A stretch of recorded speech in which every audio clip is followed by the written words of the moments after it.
even here, we're battling these mandates. We're battling corporate tyranny. We might not be having it in our public sector like some of you are in California, New York, and other states, but we are still being confronted by it, many of our corporate employees. I mean, Delta is headquartered right down the road, for example, and a lot of companies are headquartered here. So a lot of Georgians are facing this. And, I've been talking a lot about this on my other social networks, Twitter, Facebook, YouTube, not so much on YouTube, but on Twitter and Facebook and Instagram, I've been talking a lot about this whole vaccine mandates and everything. So make sure you're following me on those networks. But the question is, what do you do? Okay, because I've been talking about, stand up, stand against it, take your stand, don't be bullied. Okay, I posted, a couple of stories recently about people who were bullied into getting the jab. They didn't want to get the jab, but they had to choose between the jab and their job. And some of those people have had horrible effects. And that's what's so heartbreaking is when someone who didn't want the jab in the first place got it to basically preserve their job because they didn't want to lose their job. And I get that. And so they were bullied into it. And then they have a horrible side effect. And the other thing that's happening is we're changing what it means to be vaccinated because we're learning that the immunity only lasts about 7-8 months. So at about the 7-month mark, it starts wearing off. That's what the latest data says. So, it used to be you got the 2 jabs and you're done. If we're talking, Pfizer or Moderna, 2 jabs, you're considered fully vaccinated. That's like in Israel, you got the green passport then. You were good to go. Now in Israel, I think this week, about 1 million people who were considered fully vaccinated are losing their green passports because they have to get the booster shot. Because now you have to be vaccinated within the last 6 months. So if you get vaccinated, you're basically required now in Israel to get a jab every 6 months to be considered fully vaccinated if you've gone longer than 6 months. So this isn't a 2-time shots, etc. So you're being faced, and this is where we're heading with these vaccine mandates. What's going to happen here in this country, because we're seeing it already in other countries. They're already talking about it here. They just haven't wanted to roll out booster shots for everyone yet. But that's what's going to happen. And so you're going to have to be faced with getting a booster shot every 6 months. Well, every time you get a booster shot, you're exposing yourself to additional risk. Do you really want that? So, hey, if you want to get the shot, do your research, make your decision based on your risk profile, and get it done. Okay? I'm not going to tell anyone not to get it. I'm just going to tell people don't blindly get it. Don't only listen to Fauci and the mainstream media. Look, do your research. That's why I share the stories of the side effects so people know that this is not a risk-free gene therapy, because that's what it is. Now, that being said, what recourse do you have if you're being faced with the mandate? Because I have a lot of friends now who are being faced with this, and so the first thing you do is you fight. Now, some people are in a position where their job's going to require vaccine or weekly testing. It's going to require vaccine or modified job duties. Like a friend of mine works for a bank. she's going to be put on permanent work from home duty. At least she gets to keep her job. You know what I mean? She's shooting herself in the foot by not getting the jab, because if you're never going to be able to meet with a client face to face, if you're never going to be able to go into the office, are you really going to be eligible for those kind of promotions? How is that going to affect your performance reviews, etc.?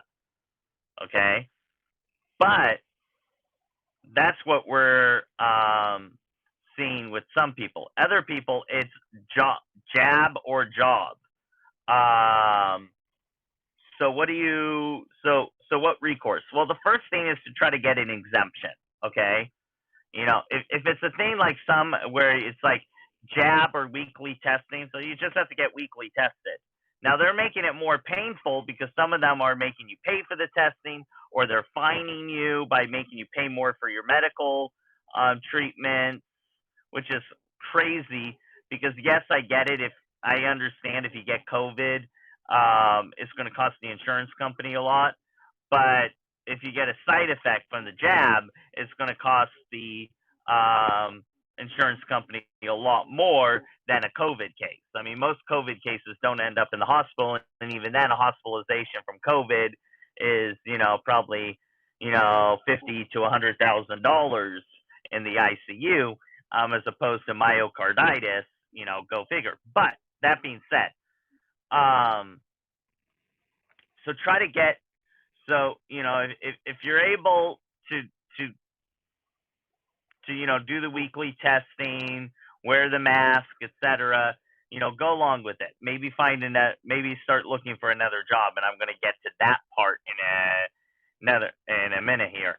The other part that you can do is try to get a exemption, because a lot are jab or job.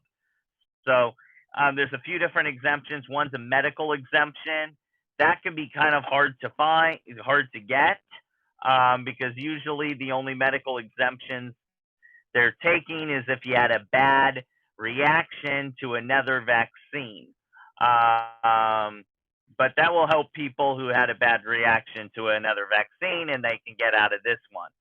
Then there's the religious exemption. Also a little bit challenging, because if they really try to cross-examine you, you have to basically show why you're medically opposed to the vaccine. And what some people are basically saying is like, well, if you took the flu shot, if you took other vaccines, then why not this one? So that's something you have to overcome, possibly. For me, I have not taken knowingly. I had some as a teenager without knowing better, but I have never taken, and I have not given my child any vaccine that has fetal stem cells in it or were used in the development of it. So that would be a medical exemption. Now, some people are like, well, ibuprofen. Okay, ibuprofen was not developed using fetal stem cells. Since ibuprofen has been out, there's been people who have used fetal stem cells to do certain studies and testing. But the ibuprofen itself is so far withdrawn from it. I'm just using that as an example because they're trying to distort things and muddy the water. But anyway, I digress. So if you can do a medical religious exemption, that's probably your best chance.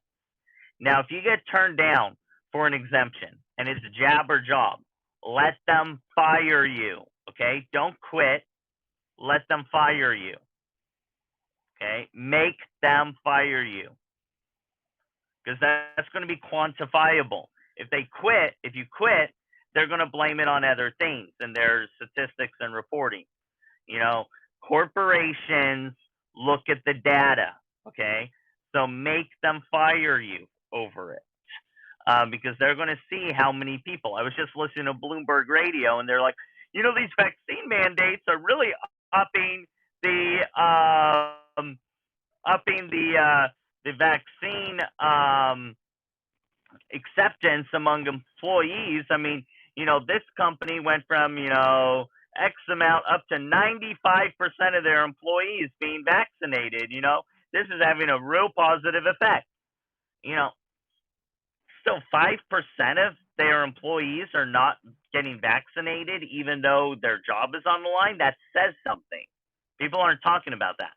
People aren't talking about 80,000 healthcare workers choosing, choosing getting fired in New York over getting the jab. These are healthcare workers. When healthcare workers are willing to get fired over it, that says something. We have firefighters, Beverly Hills. Follow my Instagram. It's up there on my Instagram stories. Beverly Hills Fire Department responded to a call of cardiac arrest without paramedics because they couldn't put any paramedics in the field because none of their paramedics were vaccinated. I mean, that's the kind of stuff we're seeing.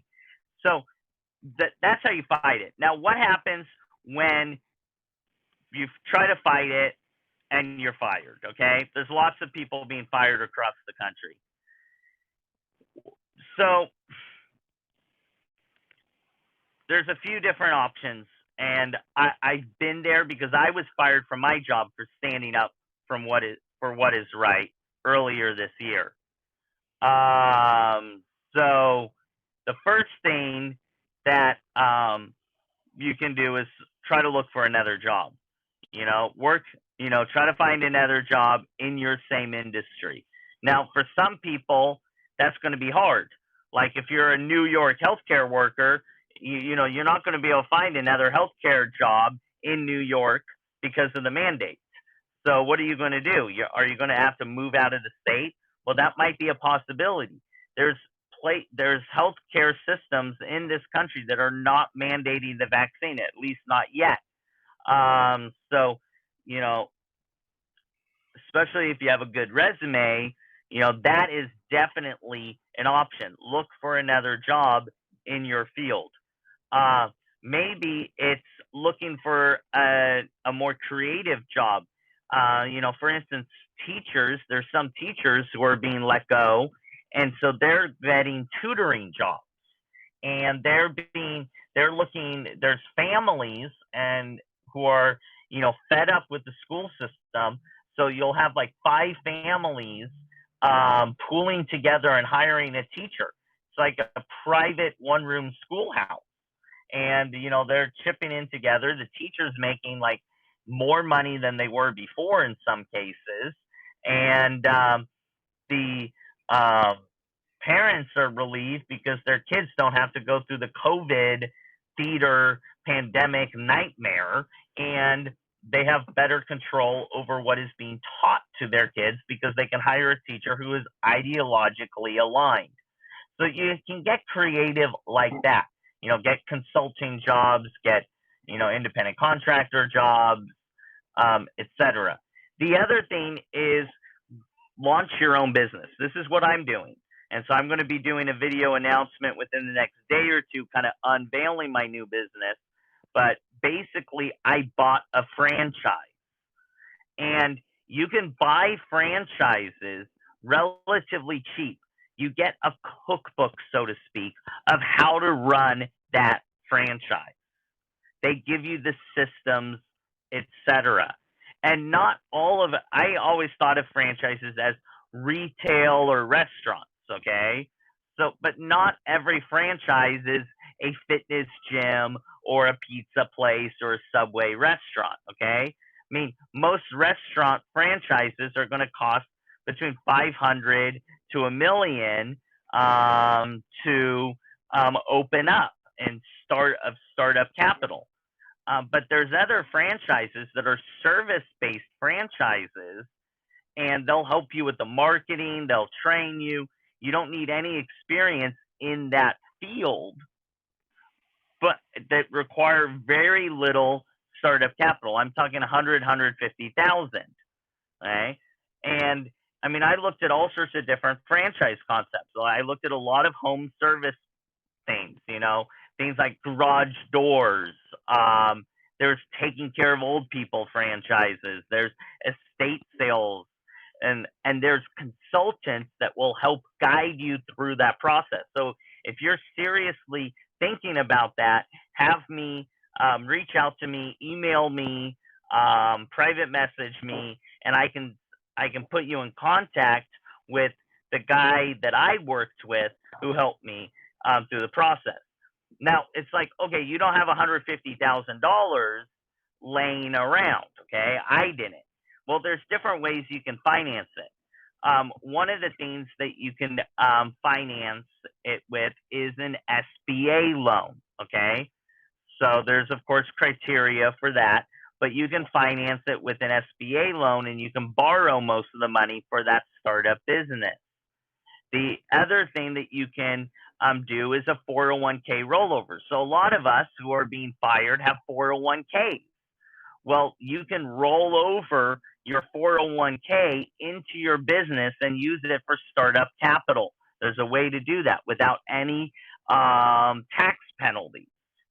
And there's a very specialized way. There's companies that will help you do all of that.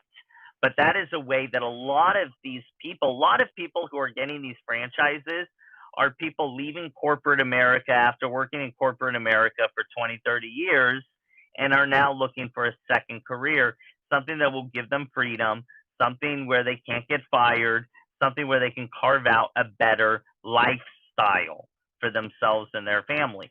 And so a franchise, I think, is a great way to look at it. Maybe launching, other people can do consulting, independent contractor, etc.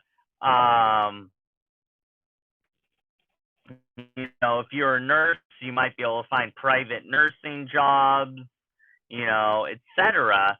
that don't require you to be vaxxed. But business things, and most franchises are not looking for experience in that industry. Restaurants a lot of the time do, but a lot of the time they are just looking for someone they can train, someone who has business acumen, maybe sales acumen. It depends on the franchise what they're looking for. But a good franchise consultant will get to know you, get to know your background, and then try to find something for you. I have this strong sales background, so a lot of the franchises that I was talking to were stuff where they were looking for someone who had that sales and business development background. But most of the franchises I was looking at were like home service businesses. You're talking like garage doors and home inspections and all sorts of like random stuff. It's so cool. But like they train you in that, and you don't even have to do the work. You're running the business. So you hire other people to do the work. Imagine like a painting business. You're not the one doing the painting. You're the one running the business, and you have people doing the painting for you. Or imagine a home healthcare business. You're managing the healthcare workers. There's so much opportunity, and that's what I'm realizing. And I'm listening to Andrew Torba a lot. We need to create our own parallel economy, and we need to create opportunities. So if any of you are faced with the circumstance where it's jab or job, and the other thing that I left out is legal action.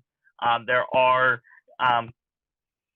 organizations out there who are helping people who will represent you for free.